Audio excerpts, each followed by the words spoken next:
ክርስቶስ ተንሥአ እሙታን በአቢይ ኃይል ወሥልጣን አሰሮ ለሰይጣን አግዓዞ ለአዳም ሰላም ይእዜሰ ኮነ ፍስሐ ወሰላም።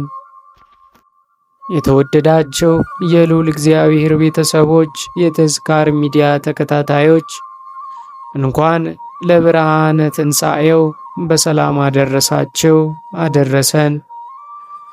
በስመ አብ ወወልድ ወመንፈስ ቅዱስ አሐዱ አምላክ አሜን።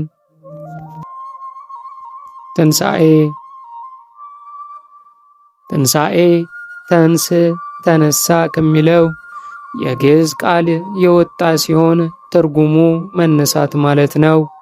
ይኸውም የሰው ልጅ ሞቶ ሥጋው ፈርሶ በስብሶ እንደማይቀርና በዳግም ምጽአት ጊዜ እንደሚነሳ የሚያመለክት ነው።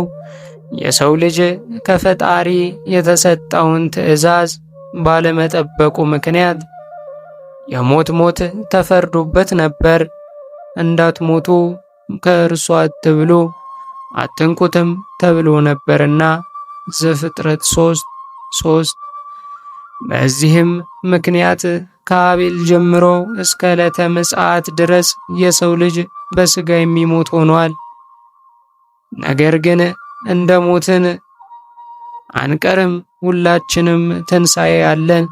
ጌታችን መድኃኒታችን ኢየሱስ ክርስቶስ ከሙታን ተለይቶ በመነሳት የትንሣኤያችን በኩር ሆኖልናልና አንደኛ ቆሮንቶስ ምዕራፍ 15 ቁጥር 21።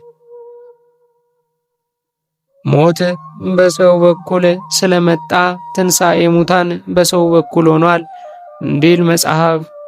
ዘላለማዊ ሞታችንና ፈርሶ በስብሶ መቅረት የቀረልን አካላዊ ቃል ሥጋችን ተዋህዶ ሰው ሆኖ ሞትን በሞቱ ድል ከነሳልን በኋላ ነው።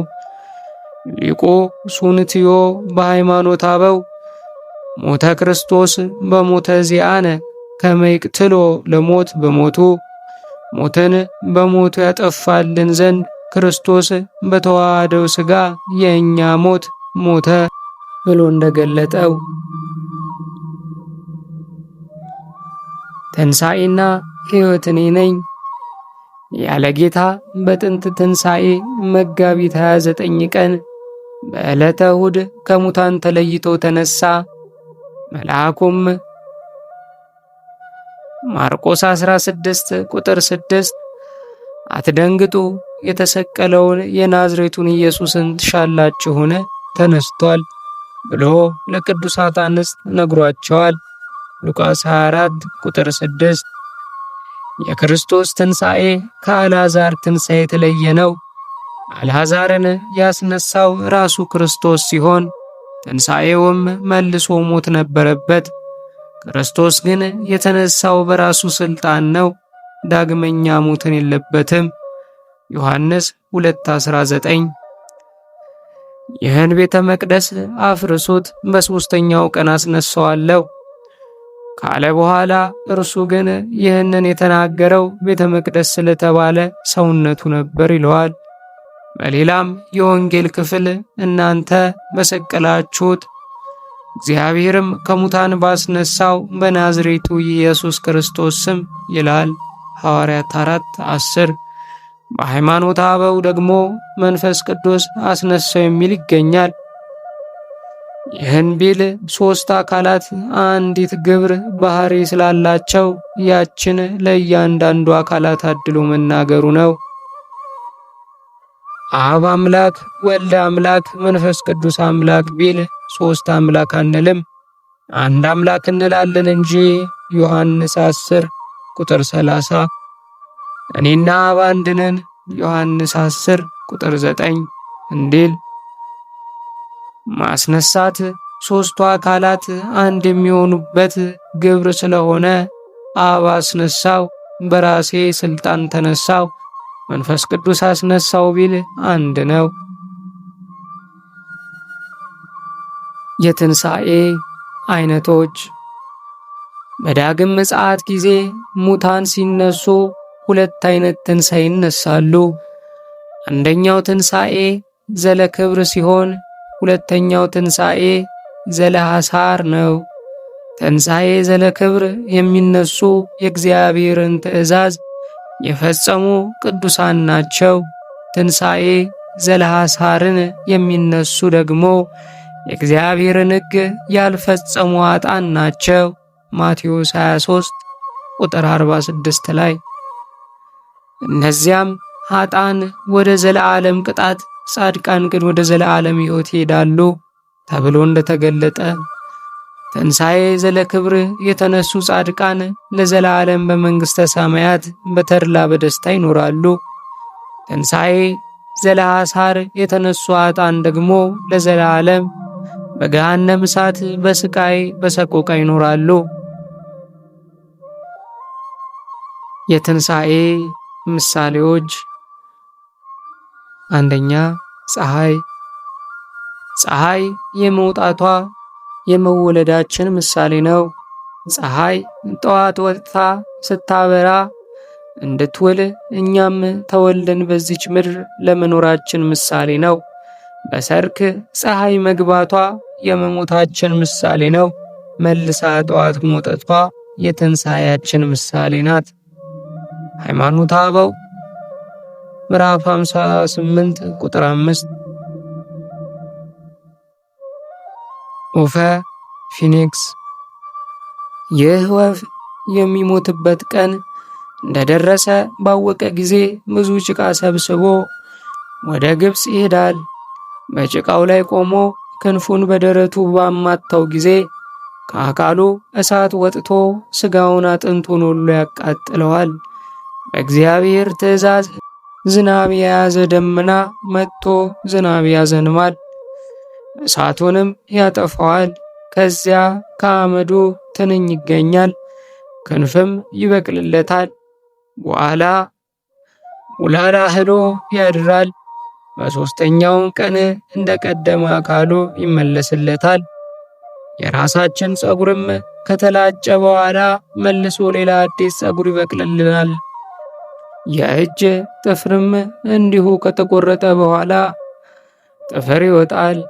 ይህ ሁሉ ምሳሌ ዘያሐጽጽ ነው። እኛ በምንነሳበት ጊዜ ይዘነው የምንነሳው ሥጋ የማይራብ የማይጠማ ሥጋን ነው እንጂ የሚራብ የሚጠማ አይደለም።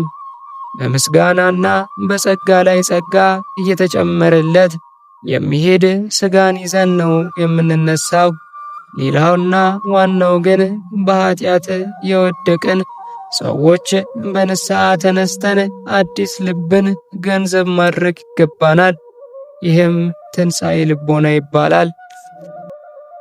ተወዳጆች፣ ለመሆኑ መጽሐፍ ቅዱስ ስለ ጌታችን ስለ መድኃኒታችን ስለ ኢየሱስ ክርስቶስ ትንሣኤ ምን አለ? የጌታችን የመድኃኒታችን የኢየሱስ ክርስቶስ ቅዱስ ወንጌል ከ12ቱ ሐዋርያት አንዱ የሆነው ቅዱስ ማቴዎስ እንደጻፈው የማቴዎስ ወንጌል ምዕራፍ 28 ከቁጥር 1 ጀምሮ ያለው ቃል እንዲህ ይላል። በሰንበትም መጨረሻ መጀመሪያው ቀን ሲነጋ መግደላዊት ማርያምና ሁለተኛይቱ ማርያም መቃብሩን ሊያዩ መጡ። እነሆም የጌታ መልአክ ከሰማይ ስለወረደ ታላቅ የምድር መናወጥ ሆነ። ቀርቦም ድንጋዩን አንከባሎ በላዩ ተቀመጠ።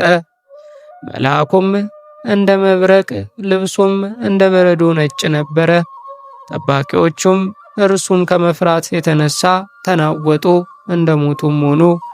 መልአኩም መልሶ ሴቶቹን አላቸው፣ እናንተስ አትፍሩ፣ የተሰቀለውን ኢየሱስን እንድትሹ አውቃለሁና እንደተናገረ ተነስቷልና በዚህ የለም።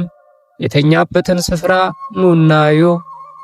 ፈጥናችሁም ሂዱና ከሙታን ተነሳ፣ እነሆም ወደ ገሊላ ይቀድማችኋል፣ በዚያም ታዩታላችሁ ብላችሁ ለደቀ መዛሙርቱ ንገሯቸው።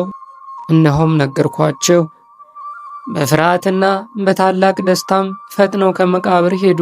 ለደቀ መዛሙርቱም ሊያወሩ ሮጡ። እነሆም ኢየሱስ አገኛቸውና ደስ ይበላችሁ አላቸው።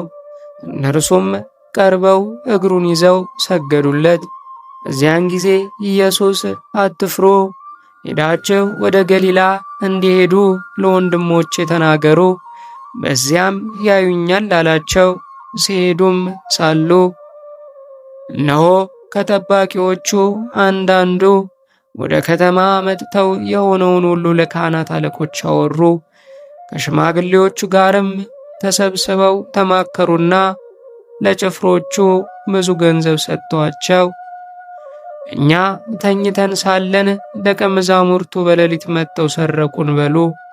ይህም በገዢው ዘንድ የተሰማ እንደሆነ እኛ እናስረዳዋለን፣ እናንተም ያለ ስጋት እንድትሆኑ እናደርጋለን አሏቸው። እነርሱም ገንዘቡን ተቀብለው እንዳስተማሯቸው አደረጉ። ይህም ነገር በአይሁድ ዘንድ እስከ ዛሬ ድረስ ሲወራ ይኖራል። 11ዱ ደቀ መዛሙርት ግን ኢየሱስ እንዳዘዛቸው ወደ ገሊላ ሄዱ። ባዩትም ጊዜ ሰገዱለት። የተጠራጠሩ ግን ነበሩ። ኢየሱስም ቀረበና እንዲህ ብሎ ተናገራቸው፣ ሥልጣን ሁሉ በሰማይና በምድር ተሰጠኝ። እንግዲህ ሂዱና አሕዛብን ሁሉ በአብ በወልድና በመንፈስ ቅዱስ ስም እያጠመቃችኋቸው ያዘዝኋቸውንም ሁሉ እንዲጠብቁ እያስተማራችኋቸው ደቀ መዛሙርት ያድርጓቸው። እነሆም እኔ እስከ ዓለም ፍጻሜ ድረስ ሁልጊዜ ከእናንተ ጋር ነኝ። ጌታችን መድኃኒታችን ኢየሱስ ክርስቶስ በረከቱን ረድኤቱን ያሳድርብን፣ አሜን። ወስብሐት ለእግዚአብሔር ወለወላዲቱ ድንግል ወለመስቀሉ ክቡር። ይቆየን።